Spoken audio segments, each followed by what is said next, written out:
Huh? Deep diving into all things hip flexors. And you know what I've got to say? Your research notes are impressive. Looks like you've even been getting some tips from a real yoga instructor. It's amazing how much those hip flexors can affect us, and we don't even realize it half the time. I'm with you there. I mean, after a day hunched over my desk, my hips are screaming for mercy. And you mentioned some lower back pain in your notes too, right? Oh yeah, lower back pain is a classic sign of tight hip Makes flexors. sense. I mean, we're practically glued to our chairs these days. Exactly, it's like a modern-day epidemic. But before we jump into solutions, let's back up a sec. What are hip flexors anyway? Yeah, good point. Let's break it down. So basically, they're this group of muscles that help you bend at the hip. Simple as that. But all that sitting, it shortens them. And what happens when muscles get shortened? They get tight. And not the good kind of tight, huh? Haha, no, not at all. And those tight hip flexors, they can really throw things out of whack. Oh, I bet. Especially in yoga, right? You mentioned having trouble with back bends, I think. Exactly. Back bends become a whole new level of challenge. And your yoga instructor highlighted this too, didn't they? But it goes beyond just yoga. Think about your posture. Posture. Okay, I'm listening. Okay, so picture this. Your pelvis, it's like a bowl, right? But when those hip flexors are tight, they pull on that bowl, tipping it forward. It's called an anterior pelvic tilt.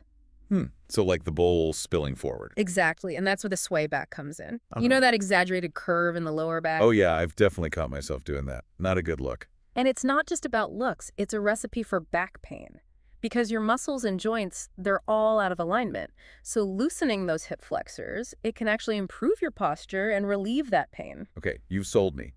Better posture, less pain. I'm all ears. So what did this yoga guru recommend? Well, they suggested a few specific poses to target those tight spots. One that stands out is Warrior One. Warrior One, yeah. I Yeah. tried that one before. Feels like a really deep stretch. It is. It really gets into that psoas muscle. That's a deep hip flexor running from your lower back to your thigh. And guess what? It's usually the main culprit for tightness from all that sitting. Ah, so that's why it feels so good.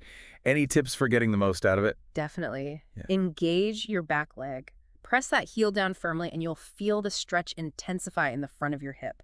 It's like magic. Okay, I'll remember that. Now, boat pose, that one always looks pretty tough. I won't lie, it can be challenging. But it's a powerhouse for strengthening those hip flexors.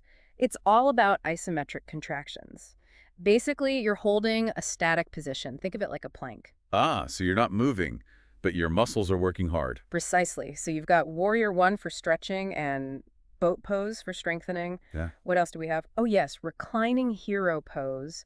This one targets the rectus femoris, another important hip flexor. Reclining hero pose. Sounds a bit intimidating. Don't let the name fool you. It's actually super relaxing, and this is where props come in handy. The instructor suggested using a bolster or blanket under your back for support. Yeah, I can see that being helpful, especially if your hips are really tight. Absolutely. Then we have King Arthur's pose. This one is a deeper stretch, but don't worry, you can modify it based on your flexibility. You can put a blanket under your knee or even try it standing up. I like that. So there are options even if you're not super bendy. Exactly. Everyone can benefit from this. And here's where it gets interesting. You wouldn't think something as simple as mountain pose could help, right? Mountain pose, you mean just standing up straight? Come on, that's like Yoga 101. Haha, I know, right? But it's all about the details. If you really focus on lengthening your spine and lifting the front of your pelvis, you're subtly engaging those hip flexors. It's like sneaky core work. Wow, I never thought about mountain pose like that. Yeah. So even the basics can have a big impact if you're paying attention. Exactly. It's all about mindfulness. And your yoga instructor really emphasized consistency too. You don't have to spend hours doing yoga every day. Even a few times a week can make a huge difference. Right on. So just to recap, we've got 5 powerful poses for you. Warrior One, boat pose, reclining hero pose, King Arthur's pose, and even good old mountain pose. And remember, consistency is key. Do these regularly, and you'll be on your way to better posture, less back pain, and a happier yoga practice. And think about it, it could even help you with other activities too. Running, walking, even just standing for long periods. That's a great point. It makes you realize how much those hip flexors are involved in everyday life. So listeners, here's something to ponder. What other activities might be affected by tight hip flexors? It's something to think about as you explore